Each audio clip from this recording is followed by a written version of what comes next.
আসসালামু আলাইকুম। হ্যালো আলিম ২৬ ব্যাচ। সকলে কেমন আছো? পরীক্ষা তো প্রায় কাছাকাছি, তাই না? তো এই সময় এসে অনেকেই পরামর্শ দিচ্ছে যে সোশ্যাল মিডিয়া থেকে দূরে থাকো, ফোন বন্ধ করে ফেলো, একদম সবকিছু বাদ দিয়ে পড়ার টেবিলে বসে পড়ো। তো আজকে আমি তোমাদেরকে এই ধরনের কোনো পরামর্শ দিব না। আজকে জাস্ট বলবো সোশ্যাল মিডিয়া ইউজ করো। বাট কিছু বিষয় মেনে তারপর সোশ্যাল মিডিয়া ইউজ করো। সোশ্যাল মিডিয়াটাকে ইউটিলাইজ করার চেষ্টা করো। আসো আমি কয়েকটা বিষয় তোমাদের সাথে শেয়ার করব। প্রথমত, make social media your study partner, not your enemy. Social মিডিয়াকে তোমার স্টাডি পার্টনার বানাও, অর্থাৎ পড়াশোনার জন্য কার্যকরী বন্ধু বানাও। তোমার এনিমি বা শত্রু বানায় না। শত্রু কখন? যখন তুমি ধরো যে একদম সোশ্যাল মিডিয়াটাকে টাইম কিলার হিসেবে যখন তুমি ইউজ করতেছো, অর্থাৎ এটা যখন তোমার জীবনের গুরুত্বপূর্ণ সময়গুলো নষ্ট করে দিচ্ছে। যেমন তুমি রিলস দেখা শুরু করছো, তো দেখতেছোই।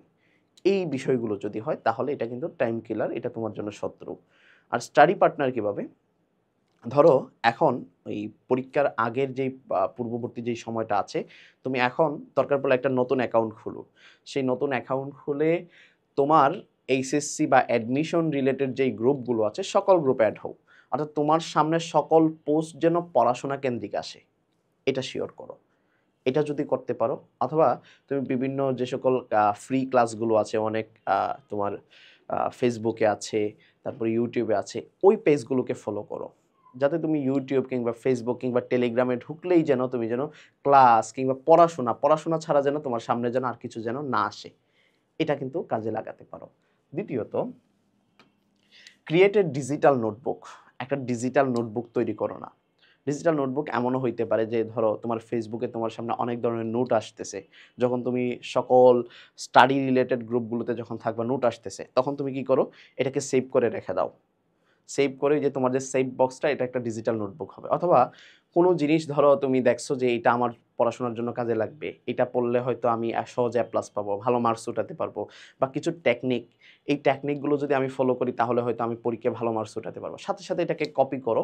কপি করে তোমার যেই ডক্স আছে বা গুগল ওয়ার্ডের যে ফাইল আছে, ঠিক আছে, এই ফাইলগুলোতে তুমি নোট করে রেখে দাও। ঠিক আছে, অর্থাৎ তুমি একটা ডিজিটাল নোটবুক তৈরি করো। কিংবা মেসেঞ্জারে এমন একটা সার্কেল তৈরি করো যারা সর্বদা স্টাডি নিয়ে কাজ করে। ঠিক আছে, বা তোমার টেলিগ্রামে কিন্তু এই বিষয়গুলো অ্যাভেলেবল যে তোমার স্টাডি রিলেটেড একটা কম্বাইন্ড গ্রুপ, এই গ্রুপগুলোতে থাকো। একটা ডিজিটাল নোটবুক বানাও, তবে এটাকে প্রপার ইউটিলাইজ করতে হবে, এটাকে ভিন্নভাবে ইউজ করা যাবে না। তৃতীয়ত, set A fixed time for uses. তুমি সোশ্যাল মিডিয়াটা যে ব্যবহার করবা, এটার জন্য একটা নির্দিষ্ট সময় নির্ধারণ করো। আমি বলব না যে তুমি ১৫ মিনিট করো, ২০ মিনিট করো। আমি বলব তুমি ২ ঘন্টা করো কমপক্ষে। প্রয়োজনে ৩ ঘন্টা করো, সমস্যা নেই। বাট একটা নির্ধারিত সময়, যে আমি এই সময় থেকে এই সময় আমি ফেসবুক চালাবো। কথা বুঝতে পারছো? অবশ্যই ঘুমের আগে না, রাতে ঘুমের আগে না। রাতে ঘুমের ২ ঘন্টা আগে মোবাইলটাকে হাত থেকে দূরে সরিয়ে রাখবা। মোবাইলটাকে বিছানায় রাখবা না। তাহলে কি করবা, যে একটা নির্দিষ্ট সময়, যে আমি বিকালে ধরো বিকাল ৩টা থেকে ৬টা পর্যন্ত আমি ফোন টিপবো। এটাই সময়।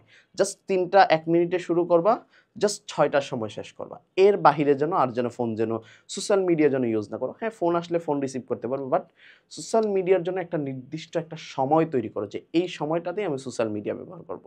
কথা বুঝতে পারছো? আচ্ছা, তারপরে আসো, build a positive study circle. এই যে বললাম যে বিভিন্ন গ্রুপ কিংবা তোমার যে মেসেঞ্জার গ্রুপ হইতে পারে, তোমার টেলিগ্রামের গ্রুপ হইতে পারে, যেখানে স্টাডি সার্কেল আছে ওই জায়গাগুলোতে যুক্ত হয়ে যাও, যেখানে সবাই কথা বলবে। ধরো তুমি গ্রুপে ঢুকলেই দেখতে পারতেছো বলতেছে যে বাংলার জন্য ভালো কিভাবে পড়তে পারি, অথবা বাংলার যে ব্যাকরণের জন্য আসলে কোন বইটা পড়লে ভালো হবে। যে সকল গ্রুপগুলোতে ঢুকলেই দেখবা যে ইংলিশের জন্য কি করতে পারি, বিজ্ঞানের জন্য কি করতে পারি, এই ধরনের কথাবার্তা যে সকল গ্রুপগুলোতে চলবে, ওই গ্রুপগুলোতে অ্যাড হয়ে যাও। এটা কিন্তু তোমার মধ্যে একটা মানে প্রস্তুতি নেওয়ার জন্য তোমাকে মানসিকভাবে অনেকটা উৎসাহ দিবে, যে অন্যরা পড়তেছে আমি কেন পড়বো না। তো ওই ধরনের গ্রুপগুলোতে নিজেকে অ্যাড করে নাও। তারপরে আসো, be a creator, not just a consumer. শুধুমাত্র ভোক্তা হইও না, অর্থাৎ তুমি শুধুমাত্র ফেসবুকে আসো, স্ক্রল করে চলে যাও, এটা যেন না হয়। তুমি নিজেও একজন ক্রিয়েটর হও। তুমি নিজেও অন্যান্য স্টুডেন্টদেরকে যেন হেল্প করতে পারো, সেই মানে সেরকম একটা মন মানসিকতা তৈরি করো। তুমি ধরো তুমি বিভিন্ন কুইজ দিবা তোমার ফেসবুক আইডিতে। এখন শুধু বিভিন্ন কুইজ, যে ধরো যে কোনো একটা কবিতা, এই কবিতার এই লাইনে কি বোঝানো হয়েছে। ধরো তুমি একটা বাক্য দিলা, বাক্য দিয়ে বললা যে ধরো আই এম আ স্টুডেন্ট, এখানের মধ্যে নাউন কোনটা, কোন শব্দটা নাউন, কোন শব্দটা প্রোনাউন, এই ব্যাপার কোনটা সাবজেক্ট, কোনটা অবজেক্ট, এই বিষয়গুলো নিয়ে তুমি কোয়েশ্চন করো যে এখানে কোনটা অবজেক্ট। এই যে এটা যে প্রতিযোগিতামূলক একটা কুইজ, কিংবা তুমি একটা ভিডিও বানাও যে আসলে তুমি যেই জিনিসটা পারো, বা রিসেন্ট ধরো তুমি যেই জিনিসটা শিখছো সেটা নিয়ে তুমি একটা ভিডিও তৈরি করো, তৈরি করে সোশ্যাল মিডিয়ায় দাও, তাতে ক্রিয়েটর হও। ঠিক আছে? এই যে বিষয়গুলো বললাম, এই বিষয়গুলো যদি তোমরা ফলো করো তাহলে কিন্তু সোশ্যাল মিডিয়াকে তোমরা কাজে লাগাইতে পারবা। ঠিক আছে? তো তাহলে সোশ্যাল মিডিয়াকে আমি বলবো না একদম অ্যাভয়েড করো। হ্যাঁ, রাখো, কিন্তু এই যে বিষয়গুলো বললাম এই বিষয়গুলো মান্য করে যদি রাখতে পারো তাইলে সোশ্যাল মিডিয়া তোমার জন্য অনেক হেল্পফুল হবে। তাহলে আশা করি বুঝতেই পারছো যে আমি তোমাদেরকে মোবাইল থেকে দূরে থাকতে বলি নাই। তোমাদের কিন্তু আমি শত্রু না। সেক্ষেত্রে আমার কথাগুলো মেনে ট্রাই করো। ইনশাআল্লাহ ভালো কিছু হবে।